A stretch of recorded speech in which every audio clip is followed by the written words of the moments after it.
Hello everyone, नमस्कार दोस्तों। आज के इस वीडियो में हम सीखने वाले हैं एक्साइज ड्यूटी और कस्टम ड्यूटी में क्या अंतर होता है। दोस्तों, मैं मानता हूं कि ये जो हमारी जो वीडियोस की क्वालिटीज़ हैं वो थोड़ी लो हैं इस टाइम, बट मैटर ये नहीं करता कि वीडियोस कैसा है। मैटर ये करता है कि जो बता रहा है मीन्स जो आपको कंटेंट दे रहा है वो कैसा है। तो हालांकि दोस्तों, मैं ये नहीं कह रहा कि वीडियोस से आप समझ नहीं सकते हैं, आप समझ सकते हैं, बट उसके लिए कंसंट्रेशन चाहिए और उसके साथ साथ आपके पास नोट्स तो होगा ही, तो उसको आप प्रिफर कर सकते हैं।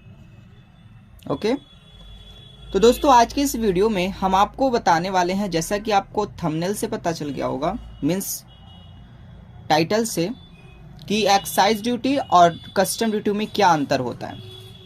दोस्तों, क्लास 11 जब आप स्टार्ट करते हैं कॉमर्स पढ़ना, तो उसमें आपको ये टॉपिक मिलता है excise duty and custom duty, but इसमें कंफ्यूजन बना रहता है कि आखिर एक्साइज ड्यूटी और कस्टम ड्यूटी में अंतर क्या होता है। तो चलिए सीखते हैं बिना टाइम वेस्ट किए, टू द पॉइंट। दोस्तों, मैंने इसके लिए कुछ पॉइंट्स लिखे हैं। ये हालांकि मेरे ही नोट्स हैं, आप देख सकते हैं, आप इसको प्रिफर भी कर सकते हैं अपनी कॉपी में। फर्स्ट दोस्तों पॉइंट है, it is a indirect tax which is levied for production with in a country. Means excise duty, ये एक्सरसाइज नहीं है दोस्तों, याद रखिएगा, मैंने कट किया है, एक्सरसाइज नहीं है, एक्साइज होता है।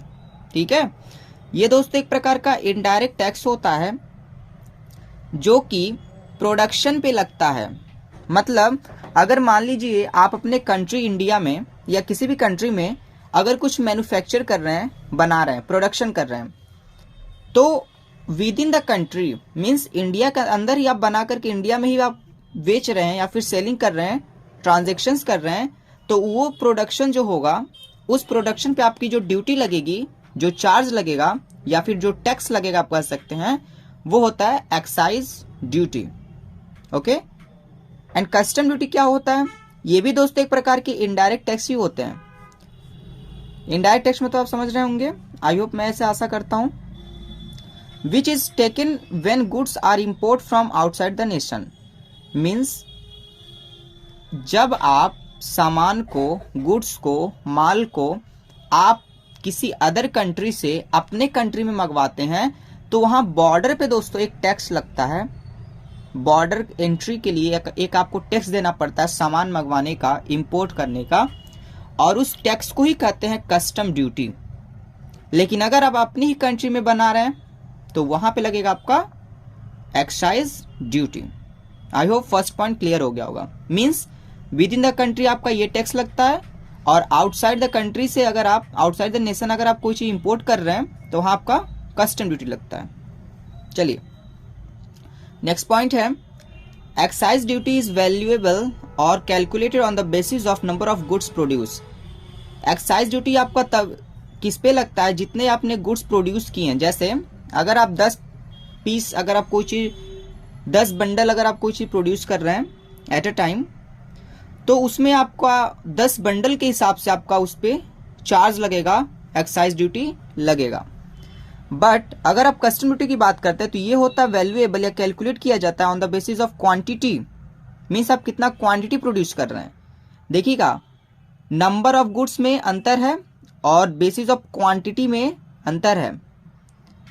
ठीक है, तो ये दोनों पॉइंट्स हैं इसमें डिफरेंस में। एंड नेक्स्ट आपका पॉइंट आता है, the excise duty should be paid by the manufacturer within the country to government from customer. मतलब यहाँ पे एक्साइज ड्यूटी जो होता है, हालांकि ये आपके नेशन में ही प्रोड्यूस होते हैं गुड्स, तो इसलिए जो मैन्युफैक्चरर होते हैं वो गवर्नमेंट को क्या देते हैं?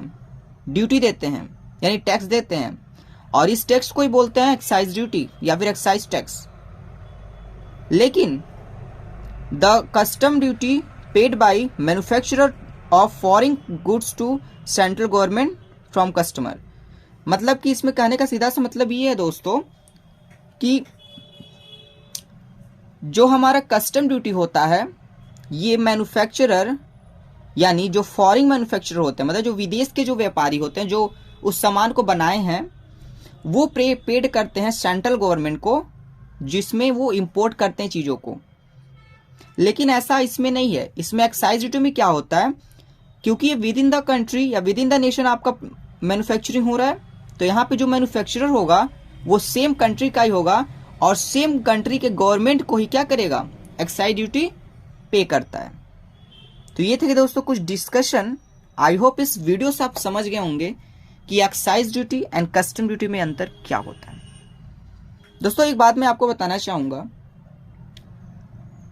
2017 से जब जीएसटी आया है, आप जानते होंगे जीएसटी क्या है, मैं ऐसा उम्मीद करता हूं। अगर आपको वो भी वीडियो चाहिए होगा तो बताइएगा, मैं जीएसटी पे एक सेपरेट वीडियो बना सकता हूं। तो मैं ये बोल रहा था दोस्तों कि जीएसटी जो हमारा है वो भी इनडायरेक्ट टैक्स है, जिसमें बहुत सारे टैक्सेस को मर्ज कर दिया गया। लेकिन जो डायरेक्ट टैक्स होता है उसमें कोई मर्जर नहीं है, जिसमें आपका basically income tax, property tax, wealth tax, gift tax, ये सब आते हैं आपके डायरेक्ट टैक्स। तो इनडायरेक्ट टैक्स को मर्ज करके अब एक सिंगल टैक्स आ गया है, जिसे हम बोलते हैं अब जीएसटी। अब आपके कोई वैल्यू एडेड टैक्स नहीं लगते हैं, वैट नहीं लगता है, मतलब जितने इनडायरेक्ट टैक्सेस थे सबको हटा करके single tax, one nation one tax के नारे के साथ जीएसटी आ गया है 2017 से। तो बस इतना ही बताना था दोस्तों इस वीडियो में, और नेक्स्ट वीडियो में हम नेक्स्ट टॉपिक को कवर करते हैं। That's all for today. And आप चाहें तो दोस्तों इसको नोट्स की तरह यूज़ कर सकते हैं, क्योंकि प्रॉपर नोट्स है। अगर आप इसको देखेंगे तो मैं गारंटी देता हूं दोस्तों कि आपको डिफरेंस क्लियर हो जाएगा। विद इन द नेशन ये आपका टैक्स होता है, आउटसाइड द नेशन से अगर आप इंपोर्ट करते हैं कोई चीज़ तो आपका ये होता है कस्टम ड्यूटी। और दोनों ही दोस्तों कैसे टैक्स हैं, इनडायरेक्ट टैक्स है, मतलब जीएसटी के अंदर ही आएंगे ये सब। ओके, दैट्स ऑल फ्रेंड्स, मिलते हैं नेक्स्ट वीडियो में। तब तक के लिए keep learning, keep growing, thank you.